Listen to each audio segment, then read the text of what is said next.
தமிழனின் தொன்மையை பறைசாற்றுவதற்கு இங்கே ஆயிரம் ப்ரூஃப் அப்படிங்கிறது இருக்குது. ஆனால் என்ன, அதை எடுத்து சொல்வதற்கும் அதில் ரிசர்ச் பண்ணுறதுக்கும் ஆட்கள் தான் இல்லை. காரணம் அதுக்கு பின்னாடி இருக்கக்கூடிய அரசியல் தான். ஒன்று அங்கே இருக்கக்கூடிய வடநாட்டு அரசியல், இன்னொன்று இங்கே இருக்கக்கூடிய திராவிட அரசியல். இதையெல்லாம் தாண்டி தமிழனுடைய பெருமையை பேசும்போது கான்ஸ்பிரசி தியரி அப்படின்னு சொல்லக்கூடிய நபர்களும் இருக்காங்க. இல்லைப்பா, சயின்டிஃபிக்காக தமிழனுடைய தொன்மை என்ன, தமிழன் எப்படிப்பட்டவன், அவனுடைய வரலாறு என்ன அப்படிங்கிறதை அறிவிக்கும் விதமாக இன்னைக்கு தமிழ்நாடு அரசாங்கமே அயன் ஏஜ் அப்படி இல்லையா, இரும்பு காலம் தமிழ்நாட்டிலிருந்து தான் தொடங்கியது அப்படிங்கிறதுக்கான ப்ரூஃபை சப்மிட் பண்ணியிருக்காங்க. சயின்டிஃபிக்காக அதை ப்ரூவ் பண்ணியிருக்காங்க. அப்படி என்ன இந்த ரிசல்ட் சொல்லுது? இதில் தமிழர்கள் பெருமைப்பட வேண்டிய தருணம் என்ன? பல கேள்விகளுக்கான பதிலாக இப்போ ரொம்ப ஷார்ட்டாக பார்க்க போகிறோம். பட் இதில் நீங்கள் இன்ட்ரெஸ்டடாக இருந்தீங்கன்னா இதை பற்றியான நீண்ட நெடிய வரலாறை தேடி போகலாம். அன்பு தமிழஞ்சங்களுக்கு தமிழ் பொக்கிஷத்தின் வணக்கங்கள்.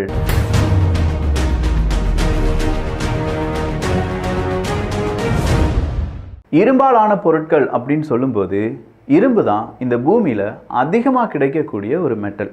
அப்போ இந்த மெட்டலை பயன்படுத்தி நாம் எல்லா பொருட்களையும் செய்யலாம் அப்படிங்கிறது இப்போ நமக்கு தெரிந்திருந்தாலும், ஆதி காலங்களில் மனிதர்கள் இரும்பு தாதுவை இரும்பு தாது மண்ணிலிருந்து பிரித்தெடுப்பது அப்படிங்கிறது இயலாத விஷயமாக கன்சிடர் பண்ணியிருந்தாங்க. அதனால தான் பிரான்ஸ் ஏஜ் அப்படிங்கிறது வருது, அதாவது வெண்கலம். இந்த பிரான்ஸ் ஏஜ் அப்படின்னு சொல்லும்போது இங்கே காப்பர் மற்றும் டின் இந்த மெட்டல் கலவைகளை சேர்க்கும்போது நமக்கு பிரான்ஸ் வெண்கலம் அப்படிங்கிறது கிடைச்சிருது. ஆனால் இந்த வெண்கலத்தை பிரித்தெடுப்பதற்கான டெம்பரேச்சர், அந்த ஓர்லேருந்து நம்ம பிரித்து எடுக்கணும்ல, அந்த தாது மண்ணிலேருந்து அதை பிரித்து எடுக்கிறதுக்கான அந்த வெப்பநிலை எல்லாமே ஆதிகால மனிதர்களுக்கு தெரியும், ரொம்ப ஈஸியாகவும் இருந்துச்சு. அதனால தான் பிரான்ஸ் ஏஜ் அப்படிங்கிறது ரொம்ப பிரசித்தி பெற்ற ஒரு ஏஜாக இருந்தாலும் பெரிய அளவில் டெவலப்மெண்ட் அப்படிங்கிறது எதுவுமே நடக்காமல் இருந்தது. அதன் பிறகு தான் அயன் ஏஜ் அப்படிங்கிறது உருவாகுது. அந்த இரும்பு காலம் உருவாகும் போது தான் ஏகப்பட்ட இரும்பு நமக்கு கிடைக்குதுரா, அப்போ இதை வச்சு என்ன வேணாலும் செய்யலாம் அப்படிங்கிற நம்பிக்கை மனிதர்களுக்குள் வருகிறது. உதாரணத்துக்கு சொல்கிறேங்க, ஒரு 1000 சோல்ஜர்ஸ் இருக்காங்க, 2 கிங் இருக்காங்கன்னு வச்சுக்கோங்க. ஒரு அரசர் ஒரு இளவரசர் இருக்காருன்னா அந்த அரசர் இளவரசர் அவங்களுடைய குடும்ப உறுப்பினர்களுக்கு வெண்கலத்தால் ஆன ஆயுதங்களை செய்துவிட முடியும். ஆனால் அத்தனை சோல்ஜர்ஸுக்கும் வெண்கலத்தால் ஆன ஆயுதங்களை செய்துவிட முடியுமா அப்படின்னு பார்த்தா இந்த இடத்துல சிக்கல் இருக்குது. வெண்கலம் அப்படிங்கிறது 2 தாதுக்கள் அடங்கிய ஒரு கலவை. அப்போ இந்த கலவையை செய்வதற்கு 2 தாதுக்களும் நமக்கு சம அளவில் கிடைக்கணும். கிடைக்கிறது அப்படிங்கிறது ரொம்ப கஷ்டமாக இருக்கும். ஆனால் அதே நேரத்தில் 1000 சோல்ஜர்ஸுக்கு இரும்புகளால் ஆன ஆயுதங்களை செய்ய முடியுமான்னு கேட்டால் ஈஸியாக செஞ்சிட முடியும். இங்கிருந்து ஒரு ட்விஸ்ட் ஆரம்பிக்குது. இதுவரையிலும் இரும்பு, பழைய இரும்பு, ஒரு இரும்பால் செய்யப்பட்ட பொருள் எது அப்படின்னு பார்த்தீங்கன்னா எகிப்தில் இருக்கக்கூடிய ஒரு மணி தான். அது கெர்சைவா அப்படிங்கிற ஒரு பகுதியில் இருக்கக்கூடிய ஒரு மணி. இந்த மணியை கண்டெடுக்கும் போது எப்பா இவ்வளோ வருடங்கள் பழமையானதா அப்படின்னு சொல்லி உலகமே வியந்தது. கிட்டத்தட்ட ஒரு 5000 ஆண்டுகளுக்கு முன்னாடி தான் இந்த மணி அப்படிங்கிறது உருவாகி இருக்கலாம் அப்படின்னு சொல்லப்படுது. ஆனால் இது இங்கே இருக்கக்கூடிய நம்ம பூமியிலிருந்து கொண்டு வரப்பட்ட தாது மணலால் உருக்கி எடுக்கப்பட்ட மணியா அப்படின்னு பார்த்தா கிடையாதான். இது விண்வெளியிலிருந்து வந்த விண்கல் இருக்குல்ல, அந்த விண்கல்லை உருக்கி செய்ததில் கொண்டு வரப்பட்ட மணி அப்படிங்கிறத பிற்காலத்தில் கண்டுபிடிக்கிறாங்க. ஸோ அதிகமாக இரும்பு கலவை இருக்கக்கூடியதை உருக்கி இரும்பை எடுத்து அதை மணி செஞ்சிருக்காங்க அப்படின்னு சொல்றதை பெருசாக பார்த்த இந்த உலகம் இப்போ தமிழ்நாட்டை உற்று கவனிக்க வேண்டியதாக இருக்கிறது. தமிழ்நாடு அப்படின்னு சொல்லும் போதே நமக்கான பெருமை நம்மை தொற்றிக்கொள்கிறது. ஆனால் அந்த பெருமையை பறைசாற்றும் விதமாக கீழடி அகழ்வாராய்ச்சியாக இருக்கட்டும், அப்படி இல்லைன்னா ஆதிச்சநல்லூர், சிவகலை, கீழ்நமண்டி, மயிலாடும்பாறை, மாங்காடு, இந்த மாதிரியான இடங்களில் எல்லாத்துலேயுமே தொல்பொருட்களுக்கான அந்த ஆராய்ச்சி, தொல்பொருள் ஆராய்ச்சி அப்படிங்கிறது நடந்துட்டு இருக்கு. இதில் கீழடியை பற்றி நம்ம பார்த்துருக்கோம், ஆதிச்சநல்லூர் நேரடியாகவே அங்கே நம்ம போய் பார்த்துருக்கோம். அடுத்ததாக நம்ம பார்க்க வேண்டியது சிவகலை அப்படிங்கிறது தான். அப்போ இந்த சிவகலையிலேருந்து எடுக்கப்பட்ட மாதிரிகளை, அந்த மாதிரிகளை 3 இடத்துக்கு அனுப்பி வைக்கிறாங்க. ஒன்று லக்னோ, இன்னொன்று அகமதாபாத், இன்னொன்று ஃப்ளோரிடா. அப்படி அனுப்பப்பட்ட மாதிரிகளை கார்பன் 14 டேட்டிங் வழியாக எடுத்து பார்க்கும்போதும் இன்னும் சில ஆராய்ச்சி வழியாக பார்க்கும்போதும் கிட்டத்தட்ட அது ஒரு 3500 4000 வருடங்கள் கிமு நான் சொல்கிறது. அப்படின்னா 3000 நான் சொன்னேன்னா ஒரு 2000 வருடங்களை சேர்த்துக்கோங்க. ஏறத்தாழ ஒரு 5300 வருடங்களுக்கு முன்னாடியே அயன் ஏஜ் அப்படிங்கிறது நம்ம தமிழ்நாட்டில் ஆரம்பமாகிவிட்டது அப்படின்னு சொல்கிறாங்க. 5300 வருடங்களுக்கு முன்னாடியா? 5000 வருடங்களுக்கு முன்னாடி தானே பிரான்ஸ் ஏஜே ஆரம்பமானது அப்படின்னு சொல்லி வரலாற்று ஆய்வுகள் சொல்வதாக உலக நாடுகள் பேசிகிட்டு இருக்காங்க.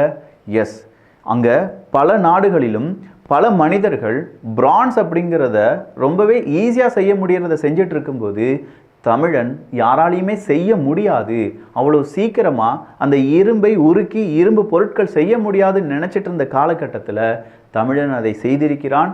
அதை வாளாகவும் அதை முதுமக்கள் தாளிக்குள் வைத்து இறந்து போனவர்களுடைய நினைவாகவும் போற்றியிருக்கிறான் அப்படிங்கிற தகவல் தான் இன்று வெளியுலகத்துக்கு வந்திருக்கு.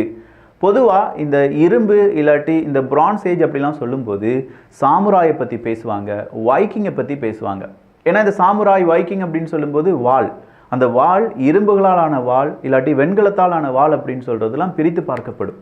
இங்கேருந்து தான் நம்ம ஹிஸ்ட்ரியெலாம் தேடி போனோம்னா பிரான்ஸ் ஏஜ், அயன் ஏஜ் அப்படிங்கிறத நமக்கு சொல்லி தருவாங்க. ஆனால் எங்கேருந்து தொடங்கப்பட வேண்டும் அப்படின்னு பார்த்தா அது தமிழ்நாட்டிலிருந்து தொடங்கப்பட வேண்டும் என்பதை உறுதியாக நம்முடைய ஆராய்ச்சி இப்போது சொல்லியிருக்கிறது. இதை 2019, 2013 பல ஆய்வாளர்களும் ஆய்வறிக்கை வழியாகவும் அசம்ஷன் வழியாகவும் நிறைய பேர் பேசியிருந்தாலும் இப்போதான் அதற்கு சயின்டிஃபிக்காக ஒரு அரசாங்கம் வழியாக இதை நாங்கள் உறுதி செய்கிறோம் அப்படிங்கிற ப்ரூஃப் நமக்கு கிடைச்சிருக்கு. தமிழ்நாட்டில் நகர நாகரிகம் கீழடியிலிருந்து நம்ம பார்க்கும்போது கிட்டத்தட்ட கிமு 6வது நூற்றாண்டிலேயே தொடங்கப்பட்டது அப்படிங்கிறது நமக்கு ப்ரூஃபாக இருக்குது. அது நகர நாகரிகம் அப்படின்னு சொல்கிறாங்க. அதன் பிறகு பொருணை ஆற்றாங்கரையில் 3200 ஆண்டுகளுக்கு முன்னர் வேளாண் பயிர் தொழிலில் நெல் பயிரிடப்பட்டுள்ளது என்பதை சிவகலை அகழாய்வு முடிவு வெளிப்படுத்தியது. தமிழ்நாட்டின் இரும்பின் அறிமுகம் கிட்டத்தட்ட 4000 5000 வருடங்களுக்கு முன்னாடி இருந்து அப்படிங்கிறத எகெயின் நாம் ப்ரூவ் பண்ணியிருக்கோம். ஸோ நாகரிகமாக இருக்கட்டும், எழுத்து மொழியாக இருக்கட்டும், அதையும் தாண்டி வேளாண் தொழிலாக இருக்கட்டும், போர் தொழிலாக இருக்கட்டும், இங்கே எல்லாத்துலேயுமே தமிழன் முன்னிலையில் இருந்திருக்கிறான் அப்படிங்கிறது நமக்கு பெருமை தானே. இலவிக்கு இதெல்லாம் கேட்கும்போது நிறைய பேர் என்னடா தமிழன் தமிழன் முப்பாட்டன் ஒன்றும் முன்னோர்கள் ஒன்றும் அப்படின்னு சொல்லி பெரிய அளவில் நம்மளை கேவலப்படுத்துறதுக்கு தான் ரெடியாக இருக்கானுங்களே தவிர இதை பற்றி ரிசர்ச் செய்யணும், ரிசர்ச் செஞ்சவங்களை பாராட்டணும், இல்லை அதை பற்றி இன்னும் நம்முடைய குழந்தைகளுக்கு சொல்லிக் கொடுக்க வேண்டும் அப்படிங்கிற அந்த நினைப்பு கொஞ்சமும் இல்லாமல் இருக்கிறார்களே. இந்த கேள்வி உங்களுக்குள்ளும் இருக்கலாம். நம்ம பெருமையை நம்ம பேச ஆரம்பிச்சிட்டோன்னா அடுத்தவனுக்கு பேசுறதுக்கு எதுவுமே இல்லாமல் ஆயிரும். உதாரணத்துக்கு நாம தான் இங்கே அயனேஜில் இந்த மாதிரியான பொருட்களை கண்டுபிடித்தோம் அப்படின்னு சொல்லும்போது அங்கேருந்து ஹிஸ்ட்ரி அழிக்கப்படுகிறது. எங்கள் வைக்கிங்ஸ், டமாஸ்கஸ் இல்லாட்டி அந்த பக்கமாக இருக்கக்கூடிய சாமுராய் அவங்களுடைய ஹிஸ்ட்ரி அழிவதை அவர்களால் ஏற்றுக்கொள்ள முடியுமா? நம்ம ஹிஸ்ட்ரி இங்கேருந்து தான் தொடங்குது அப்படிங்கிறது நமக்கு தெரியும். ஆனால் அவனுடைய வரலாற்றை அவன் விடமாட்டான். அதை எப்படி வளர்க்கலாம் அப்படின்னு யோசிப்பதை விட இப்போ நம்ம கண்டுபிடிச்சிருக்கோம் பார்த்தீங்களா இந்த வரலாற்று ஆய்வுகள், அதை எப்படி அழிக்கலாம் அப்படிங்கிறத அவன் யோசிப்பான். இது இன்டர்நேஷனல் லெவலில் நடக்கக்கூடிய ஒரு விஷயமா இருந்தாலும் இது உள்ளூருக்குள்ளேயும் நடக்கிறது என்பது தான். உள்ளூர்னா வடக்கு தெற்கு அப்படிங்கிற பிரச்சனைகளும் இருக்கு. தமிழ் திராவிடம் அப்படிங்கிறதுக்குள்ளும் இது ஒரு சிக்கலை ஏற்படுத்தும் என்பதும் குறிப்பிடத்தக்கது. இதையெல்லாம் தாண்டி நாம தமிழ்நாட்டு ஆய்வுகளை பற்றி பேச வாய்ப்புகள் இருக்கா? இல்லை உங்களுக்கு அதை பற்றி தெரிந்து கொள்ள வேண்டும் அப்படிங்கிற எண்ணம் இருக்கிறதா? தமிழன் பெருமைப்படக்கூடிய சில விஷயங்களை நாமே பேசாமல் விட்டுவிட்டோம் என்றால் நம்முடைய குழந்தைகளுக்கு அது எப்படி தெரிய வரும்? கான்ஸ்பிரசியாவே இருந்தாலும் அதை பேசினாதான் அது உண்மையா இல்லையா அப்படிங்கிறது தெரிய வரும். ஸோ உங்களுக்கு இதை பற்றியான தோன்றல் என்ன இருக்கு? எதெல்லாம் உங்களுக்கு இன்னும் தெரியணும்? தமிழர்களுடைய தொன்மையை பற்றியா, வரலாறுகள் பற்றியா, இல்லை நம்முடைய திருப்பரங்குன்றம் அந்த வரலாறை பற்றியா? உங்களுடைய கருத்துக்கள் இங்கே வரவேற்கப்படுகின்றன. யாருடைய கருத்துக்கு அதிக லைக்ஸ் வந்திருக்கோ அந்த கருத்துக்களில் என்ன சொல்லியிருக்காங்களோ அதை பற்றியான வீடியோ கூடிய சீக்கிரம் தமிழ் பட்சத்தில் பதிவு செய்யப்படும்.